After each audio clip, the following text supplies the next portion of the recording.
After hearing the sad news of Zach LaVine going down for the rest of the season, we had some rumors come out that the Houston Rockets may have been involved with the Chicago Bulls trade talks around Zach LaVine. I'm your host, Joey Mercer. This is another episode of Bulls Digest. And before we get into it there today, I just want to say that about 85% of you that watch these videos are not subscribed. So if you aren't already subscribed to the channel, make sure to go down below, hit that subscribe button, turn on the bell for notifications, and every single time we upload, you will be able to stay up to date with your favorite team, the Chicago Bulls, and our favorite team, of course, here at Bulls Digest. So without further ado, let's get the topic at hand there today, and that is, they called who?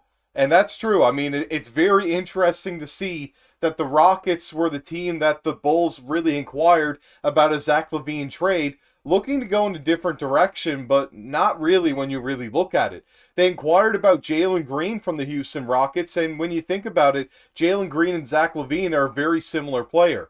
Jalen Green obviously isn't where Zach LaVine is in his offensive game by any means, but when we look into it, it makes a lot of sense if the Bulls want to stay on the same track, but Jalen Green is just a 6-year younger Zach LaVine, so that's a really interesting take for sure. The Bulls would want to venture into something like that again and probably pay a premium because he's so much younger than Zach.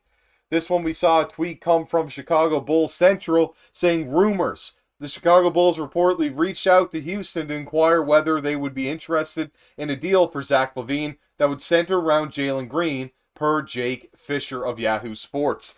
When we looked a little bit deeper into this, when we searched up what Jake Fisher had to say, you can see that he says in this article that we had found, the Chicago Bulls reportedly called several teams regarding a potential trade involving Zach LaVine. One of the teams contacted was the Houston Rockets, who inquired about the availability of Jalen Green. However, the Bulls will have more difficulty to trade LaVine due to injury. On Yahoo Sports' Good Word with Goodwill podcast, Jake Fisher shared that the Bulls tried to offer LaVine to the Rockets for Green. However, Houston was not interested in having a more expensive version of their young scoring guard. And that's a point that definitely had to take into perspective. Jalen Green is a much younger version of Zach LaVine. He is playing very good as of late, and he's on a much cheaper contract because he hasn't gotten the accolades that Zach LaVine has gotten throughout his career. Do I think Jalen Green's going to be as good as LaVine? It's really hard to say. When LaVine joined the Bulls in 2017, I didn't think he was going to be near the player that he is today and accomplish what he has. He has faced a lot of injuries, but there's been a lot of ups as well with a two-time All-Star appearance, although the team around him hasn't been always so consistent. LaVine has been a very good offensive weapon for the Bulls, and Jalen Green has the potential to do so for the Rockets. But after the past couple of years watching him, he is a very inefficient chucker, but seems to be coming into his own as the team around him has improved significantly with Fred VanVleet at the helm at point guard for sure. We look into a bit more into this. The quote from Jake Fisher was, "They called Houston for something, I believe, around Green. And I don't think the Rockets really want to upgrade Jalen Green with the mind of getting someone who is, in theory, a $50 million version of Jalen Green right now." And that's about $50 million a season. It's not even overall. So that is a lot of money to take on if you're the Houston Rockets. You just signed Dylan Brooks and Fred VanVleet to significant deals in the offseason, along with some other pieces like Jock Lawndale and so forth. But they have spent a lot of money. They needed to spend a lot of money last offseason. I thought they made some solid moves for sure. But now taking on Zach LaVine, is that the direction they think they're in? Do they think they're a piece away from contending? I don't think they are. I think they're in the same boat almost as the Chicago Bulls. Record-wise, it says so. And I really do think that they're going to be a play-in team if they continue to play at this rate for sure. So making a trade like that for both sides is kind of puzzling if you ask me. Now, when we look into this here, we can see that Jake Fisher also explained why the Chicago Bulls will have difficulty in trading LaVine in the future. Fisher pointed out that LaVine's salary and injury history would likely turn off potential trade partners. He added that the two-time All-Stars track record is winning, and defense would also be factors in a potential deal. And that's very accurate once again. I mean, there isn't too much I can say about this besides the fact that obviously I don't think a Jalen Green and Zach LaVine trade would go through, especially after the injury. If there was any hope of something like that happening before, it certainly isn't going to happen right now. This isn't like a disgruntled superstar situation, in my opinion, or so. For what I know, the Rockets seem to be happy with Jalen Green on the team. They've been semi-building around him over the past few years, and rightfully so, as he was the top draft pick for them. And I don't see them making a move anywhere near this. And Zach LaVine has not been shown to be a winning basketball player. Although his teams have not been so good, he still has not produced and is one of the biggest losers in NBA history, which once again has a lot to do with the team, but the numbers don't lie with the win percentage there for sure, which we've talked about plenty in the past, so I don't want to get too in-depth about that.